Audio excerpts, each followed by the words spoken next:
안녕하십니까. 최종인 원장입니다. 12장 화력발전 합니다. 화력발전은 말 그대로 불을 이용한 겁니다. 수력발전은 물을 이용했고요. 화력발전은 불을 이용한 겁니다. 이렇게 했을 때 화력발전은 크게 세 가지 정도로 나눕니다. 첫 번째가 기력발전. 그 다음에 내연력 발전.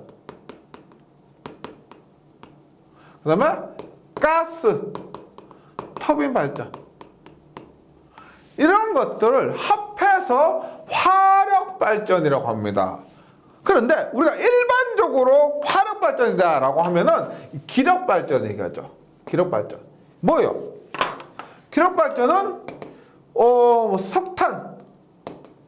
이 석탄은 미분탄을 얘기합니다. 잘게 부순 석탄.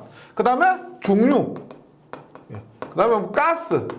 이런 것들 가지고 물을 끓이죠. 물을 끓여서 전기를 발생시키고 이것을 가지고 터빈을 회전시킵니다.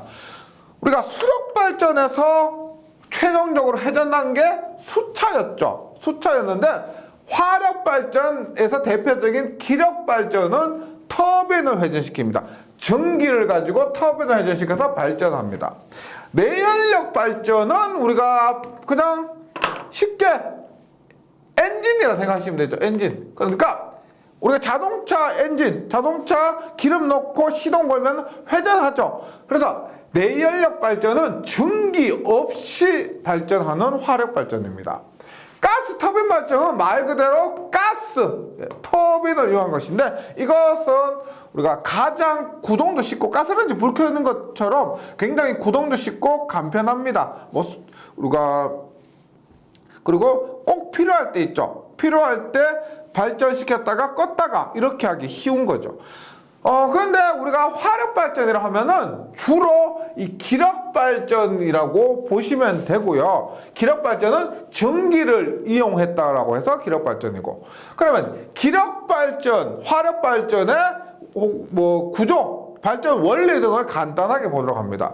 우리가 수력발전에서 댐을 막아서 취수구, 수로, 침사지, 수조, 수압관로, 수차까지 오는 그 길을 외우셔야 되는 것처럼 화력발전에서는 기본적으로 보세요. 일단 전기를 발생시키려면은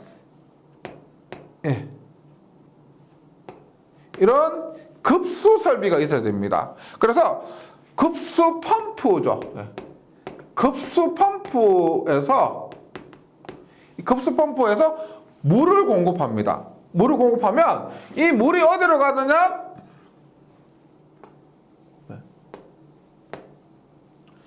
어디로 갔느냐? 보일러로 가요. 보일러.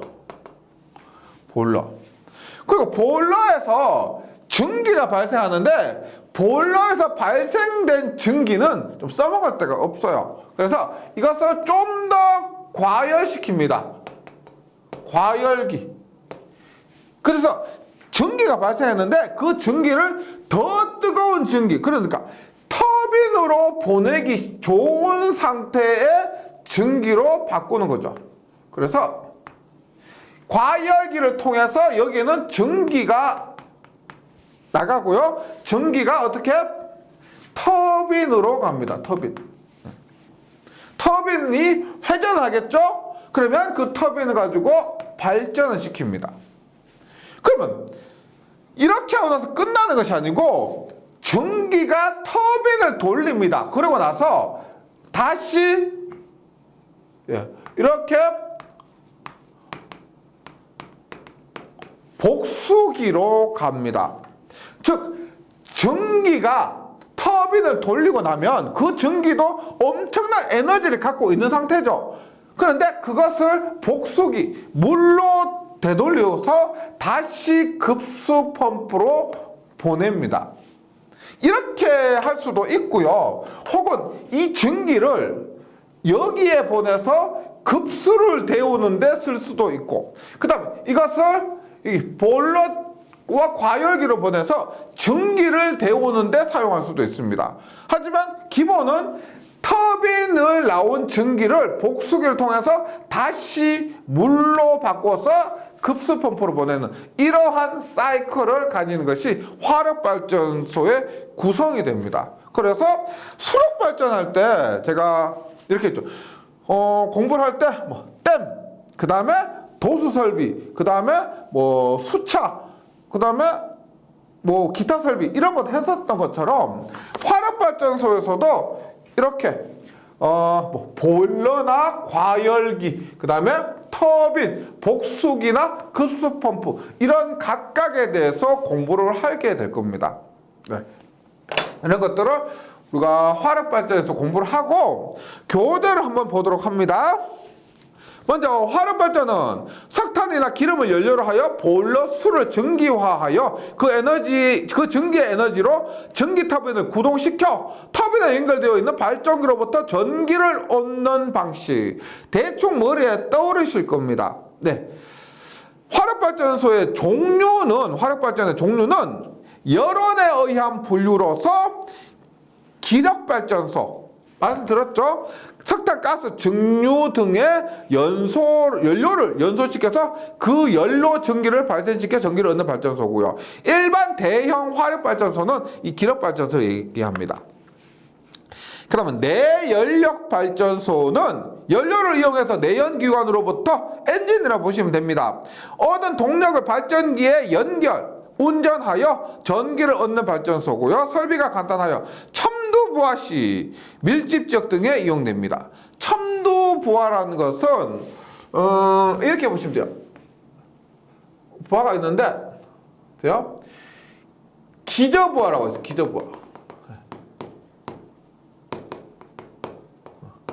기저부하는 우리나라가 아무리 전기를 적게 쓰더라도 이만큼은 기본적으로 씁니다. 그러면 최소한 이만큼은 발전하고 있어야 되는데 발전해야 되는데 우리가 나머지는 이렇게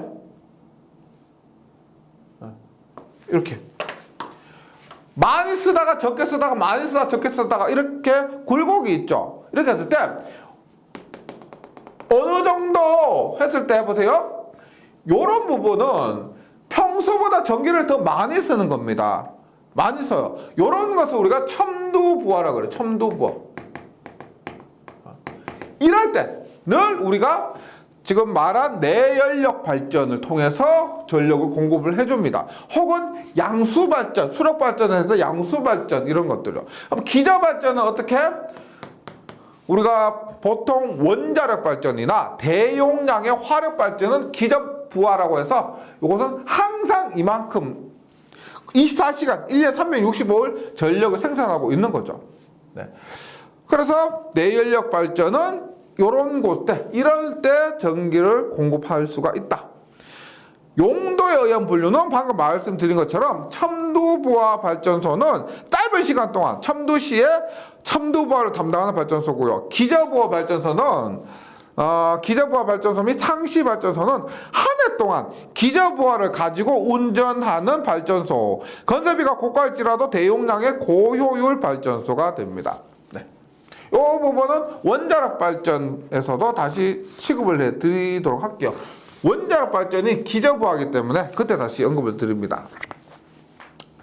그러면 우리가 수력 발전할 때도 이제 구조를 하고 나서 뭘 했냐면 수력학을 했습니다. 뭐 베르누이 정리도 하고요, 뭐 토리첼리 정리도 하고, 그다음에 수두 등에 대해서 공부를 했던 것처럼 화력 발전에서도 연력학을 공부를 합니다. 근데 연력학 자체가 당연히 깊이 들어가면 굉장히 어렵고 하지만 우리가 화력 발전을 최소한 이해하기 위한 시험을 위한 최소한만 공부를 해주시면 됩니다. 이 화력 발전 자체가 시험에서 크게 비중이 큰 것도 아니고요. 시험에서 나오는 부분이 한정되어 있기 때문에 그런 부분 위주로 공부를 하도록 할게요. 그럼 연력학에서 먼저 중요한 것이 열량입니다. 열량은 기본적으로 우리가 보세요. 860 킬로칼로리가 1kWh다. 이거 외우고 계실 거죠. 타 과목에서도 공부를 하기 때문에 1kW 아워가 860kcal다. 그 다음에 1칼로리가 4.2 줄이다. 뭐 이런 것들이죠. 이것은 기본적으로 기억하고 계셔야 됩니다.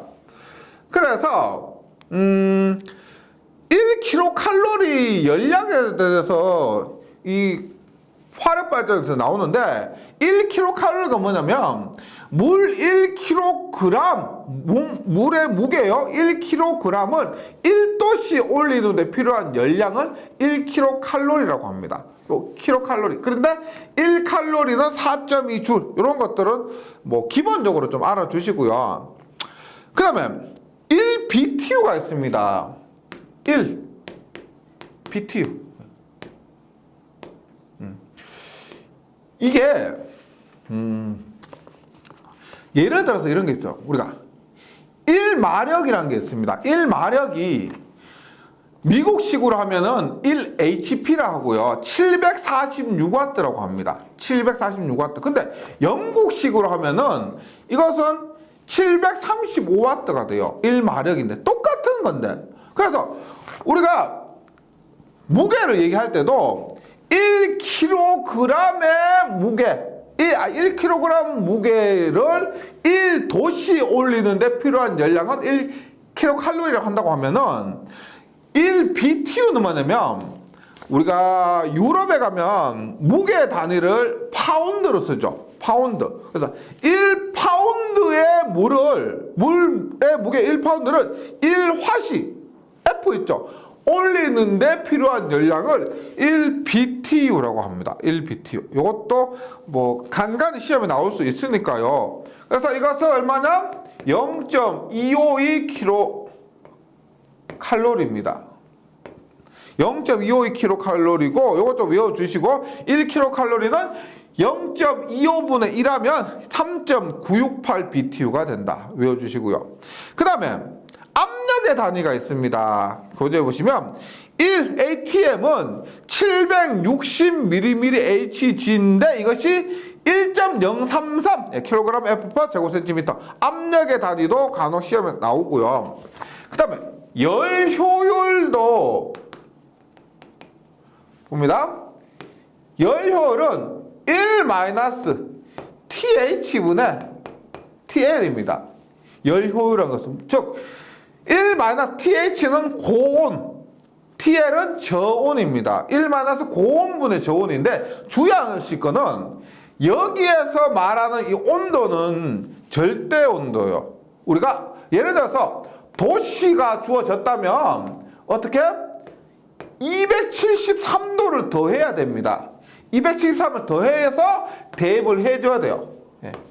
이게 우리가 여기서 얘기하는 온도가 우리가 흔히 얘기하는 그런 도시를 얘기하는 것이 아니고 절대 온도이기 때문에 만약에 이렇게 섭씨 온도로 주어졌을 때 273을 더해서 절대 온도로 계산을 해야 된다. 요것만 기억해 주시면 돼요. 요것 열 효율 있죠. 공식도 기억해 주시고 그 다음에 압력에 닿는 1atm 열 효율 요것도 시험에 간간히 출제가 됩니다. 그 다음에 기체의 일반 특성입니다. 우리가 기력 발전을 하고 있습니다. 기력 발전, 전기를 이용했어요. 그래서 기체의 특성을 간단하게 보는데 고체나 액체를 공부할 필요는 없습니다. 그럼 보세요. 우리가 일단 물을 가열하면 전기가 되죠. 이게 당연합니다. 물을 가열하면 100도씨가 되면은 물이 기체가 되는 겁니다. 전기가 되는데 이때의 전기는 스포화 전기예요. 스포화 전기. 뭐야? 습기가 있는 우리가 예를 들어 라면 끓인다고 해서 라면 물 올리고 끓이면은 그 전기가 올라오죠. 그 손 대보세요. 손 대면 손에 물기가 눅눅합니다. 맞죠? 그러한 전기는 물에서 전기가 되자마자 그 상태에서 전기는 스포화 전기입니다. 근데 이것을 더 가열하면은 건조 포화 전기. 건조 포화 증기입니다. 물기가 빠진 건조한 상태의 증기인데 이것을 더 가열하면은 또 가열하면은 과열 증기가 돼요. 이것이 뭐냐면 제가 처음에 그렸던 그림 한번 볼게요.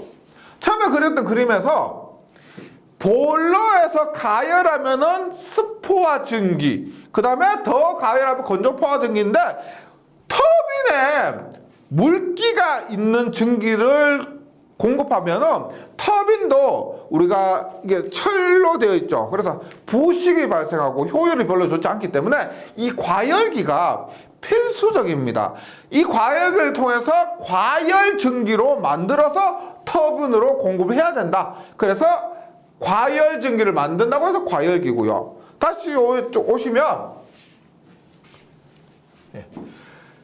과열 증기, 이것이 우리가 최종적으로 필요한 증기가 되는 겁니다. 그래서 교재를 한번 읽어볼게요. 기체 일반 특성에서 증발열, 잠열은 액체를 증발시키는 데 필요한 열량인데 1기압 100도씨에서 증발열은 1kg당 539kcal가 된다.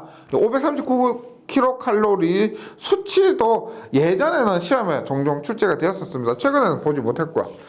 그러면 포화 증기는 습포화 증기와 건조 포화 증기가 있는데 습포화 증기는 수분이 포함되어 있는 증기, 건조 포화 증기는 수분이 없는 완전한 증기인데 그 상태에서 과열 증기는 건조 포화 증기를 계속 가열해서 그 온도와 최적만을 증가시킨 증기입니다. 온도와 최적만 증가시킨 증기. 온도와 최적이 증가해서 터빈을 돌리기 최적의 상태의 증기다. 이렇게 이해하시면 되겠고요. 임계점은 경계점입니다. 결론적으로 증발 현상이 일어나지 않고 물에서 직접 증기가 되는 점을 임계점이라고 합니다. 네. 그 다음에 연락학에서 조금만 더 하면 용어가 있는데 엔탈피가 있습니다. 엔탈피 그리고 엔트로피. 엔탈피는 열량을 얘기해요. 열량. 그 다음에 엔트로피는 조금 정의 내리기가 조금 까다로운데 우리 여기에서는 온도분의 열량의 변화, 이렇게 볼게요.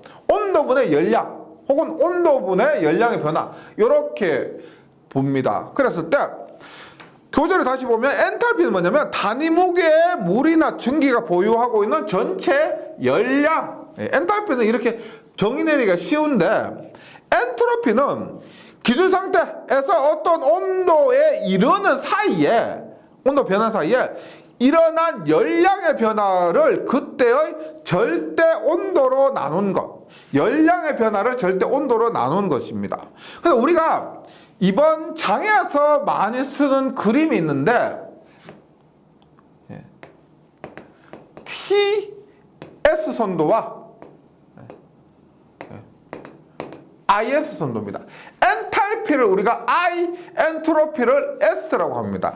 즉 온도, 엔트로피 선도 혹은 엔탈피, 엔트로피 선도인데 우리 이번 장에서 이런 온도와 엔트로피 선도를 많이 이용합니다. 그러면 보세요. 엔트로피가 온도보다 열량이면 열량은 엔트로피 곱하기 온도죠. 열량은 엔트로피 곱하기 온도입니다. 그러면 TS에서 요거 자체 만약에 이러한 면적을 나타냈다라고 하면은 이 면적이 뭐냐면은 열량 Q가 되는 거예요. 열량은 얘가 넘어가면 엔트로피 곱하기 온도니까 이 면적이 뭐다? 열량이 된다. 이렇게 외워주시기 바랍니다. 그리고 이게 TS 선도는 오늘 이번 시간에 계속 언급을 할 겁니다. 그래서 4번에 전기선도로 해서 TS 선도, 절대 온도 T를 세로축으로 하고 엔트로피 S를 가로축으로 하는 선도로서 이 선도의 열량이, 면적이 열량을 표시하고요. IS 선도는 엔탈피 I를 세로축, 그 다음에 엔트로피 S를 가로축으로 하는 선도가 IS 선도가 됩니다. 네. 그러면 화력발전소의 열 사이클 한번 보겠습니다. 우리가 앞에서 제가 그림 그렸을 때 급수펌프에서 보일러, 과열기, 터빈, 복수기, 다시 급수펌프로 이것을 사이클이라고 보세요. 사이클 했을 때 화력발전소의 사이클은 여러 가지가 있습니다. 그렇게 했을 때 발전소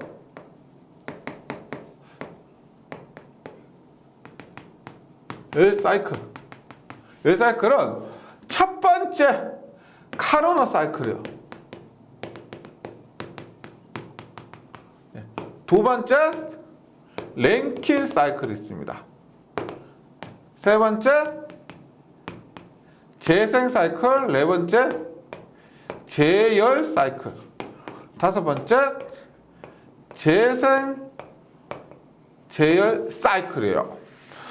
이번 시간에 이것을 공부를 하게 되는데, 일단 카르노 사이클은 이렇게 될 수가 없을 만큼 얘는 이상적인 사이클이에요.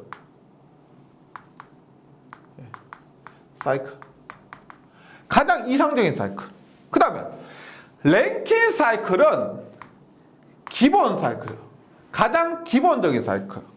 그 다음에 재생 제열 사이클은 재생 제열 사이클은 얘는 열 효율을 높이는 사이클입니다.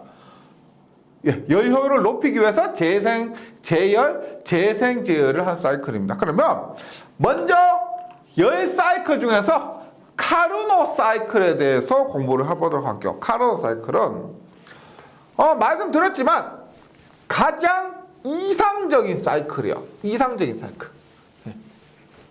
그러니까 화력발전소에서 보일러도 있고, 그 다음에 과열기도 있고, 터빈도 있고, 급수펌프도 있는데, 가장 이상적인 사이클을 하면은 카르노 사이클에서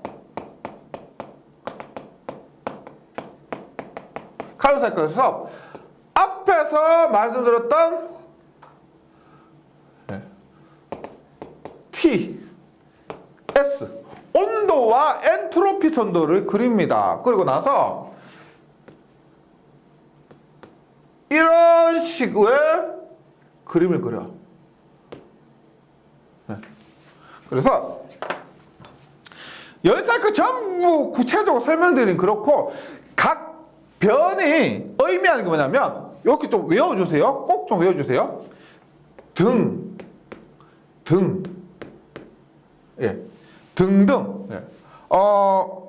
단단입니다. 단단. 그 다음에 여기에서는 팽팽. 그 다음에 여기 아바브예요. 아바. 보세요. 의미하는 게 뭐냐면 이 부분은 등온.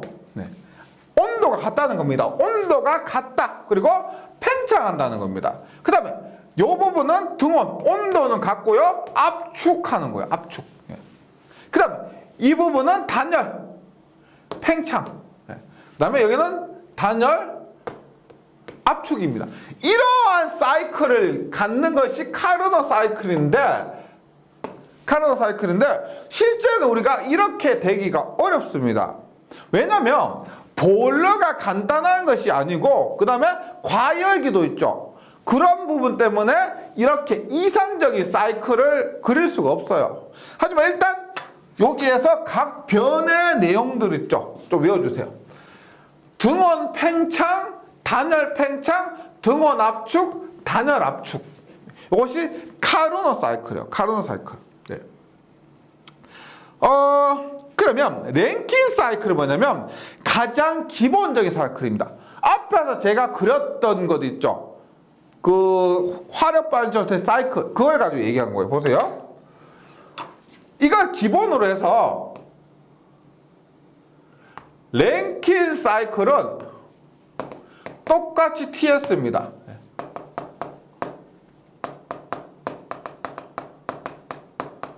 그런데 보세요. 일단 요렇게 된 것까지는 똑같은데 랭킹 사이클은 여기서 보세요. 이렇게 됩니다. 이렇게 되고 이렇게 돼요. 보면 보세요. 제가 처음에 사이클 그렸던 거를 한번 참고해 주시면 이 부분이 급수 펌프에서 이 부분이 급수 펌프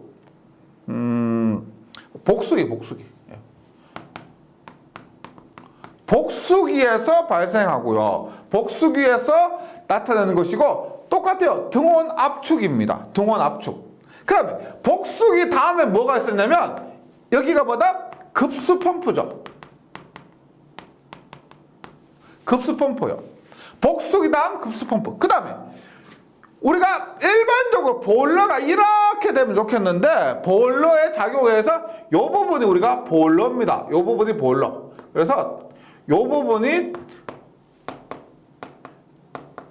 보일러. 네. 그 다음에 이 부분이 뭐냐면 과열기예요. 과열기. 그래서 사이클 가는 거야. 복수기, 급수펌프, 보일러, 과열기. 그러면 이 부분 뭘까요? 이 부분. 뭐다? 터빈이죠. 터빈입니다. 그래서 교재에 있는 것처럼 A- 1번 2번 2-3 4 5고요. 그 다음에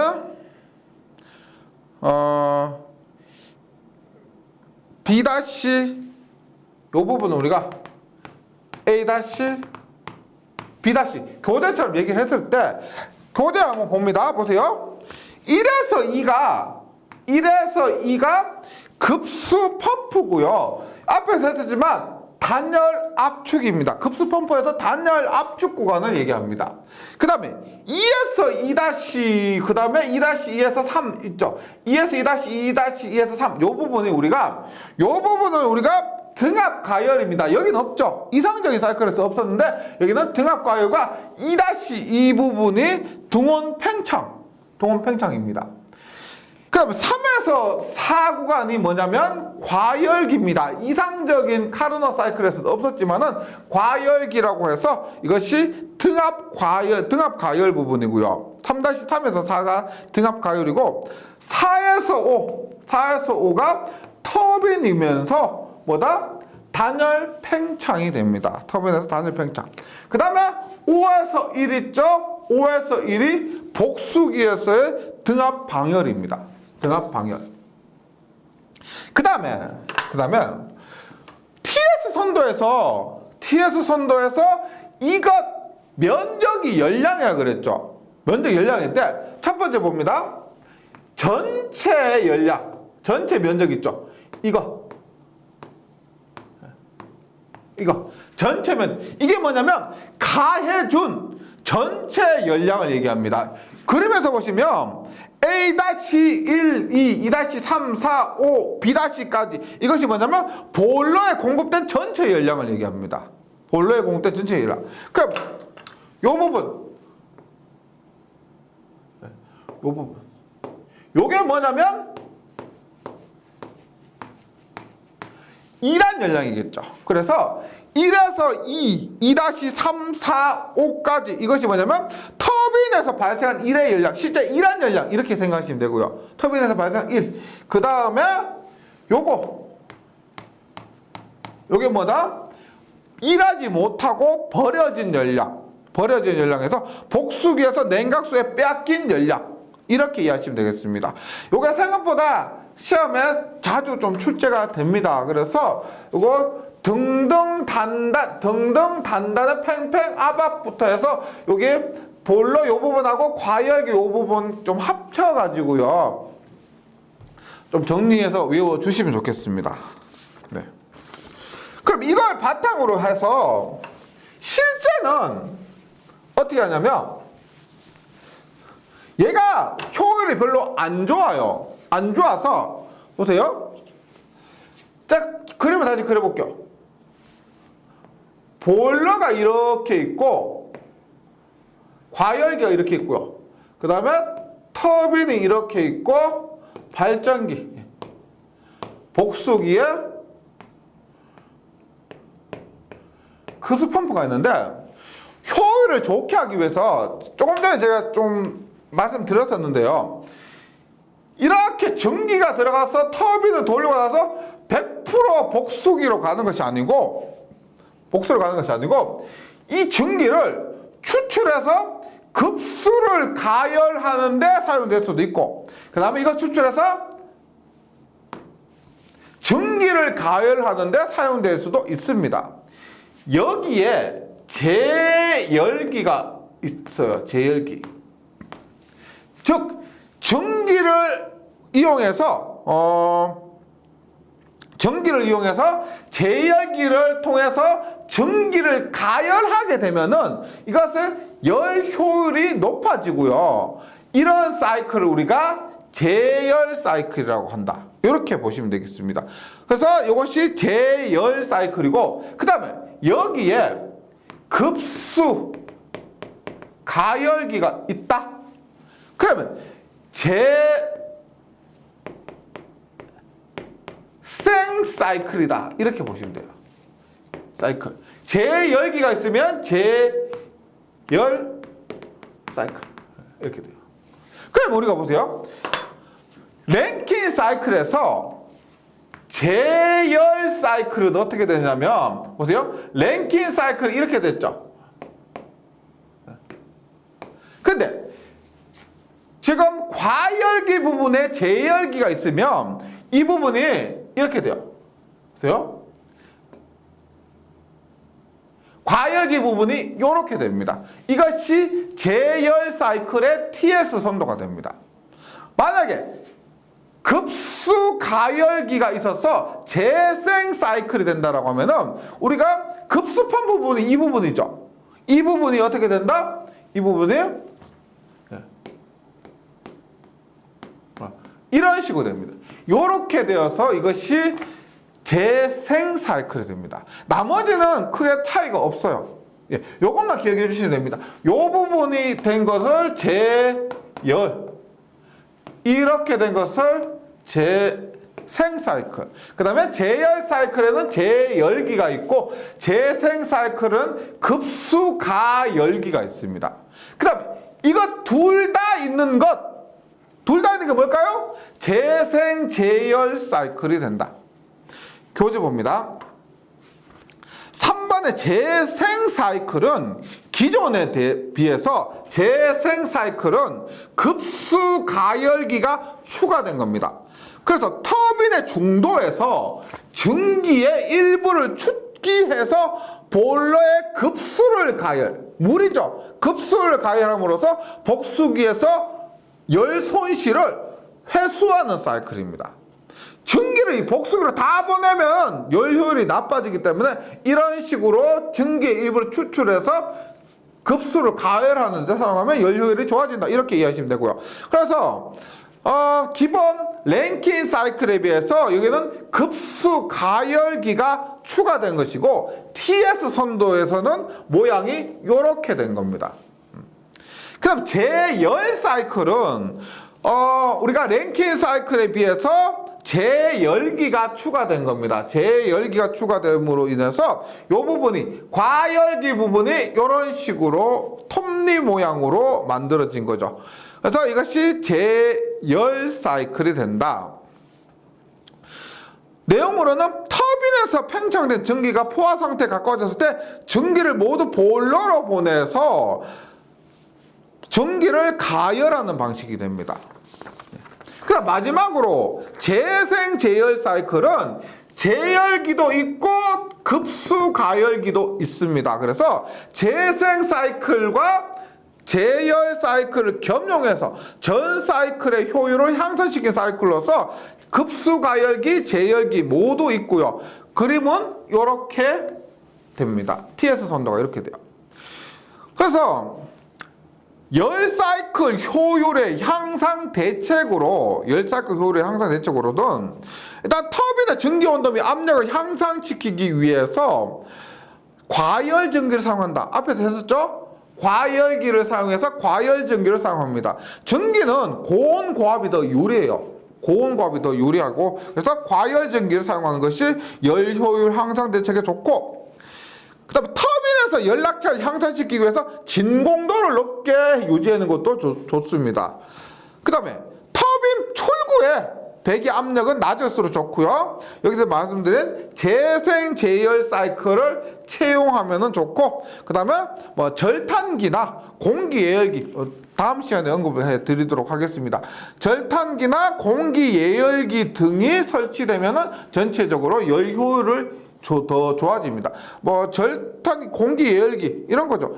뭐 전기를 이용해서 공기를 예열시키는 것이 공기 예열기입니다. 이런 식으로 조금이라도 열 효율을 더 향상시키는 거예요. 우리가 화력 발전소 자체의 효율이 굉장히 낮습니다. 에너지 100을 투입을 했을 때 발전되는 전력량이 30, 40 밖에 안 돼요. 그러니까 조금이라도 열 효율을 향상시키는 것이 중요하고요. 그래서 이 화력 발전소에서는 뭐 제열기나 급수 가열기처럼 이런 효율 향상 장치가 많이 들어갑니다. 네, 이번 시간 여기까지 하고 다음 시간에 이어서 설명드리도록 하겠습니다. 잘 정리해 주시고 다음 시간에 뵙겠습니다. 수고하셨습니다.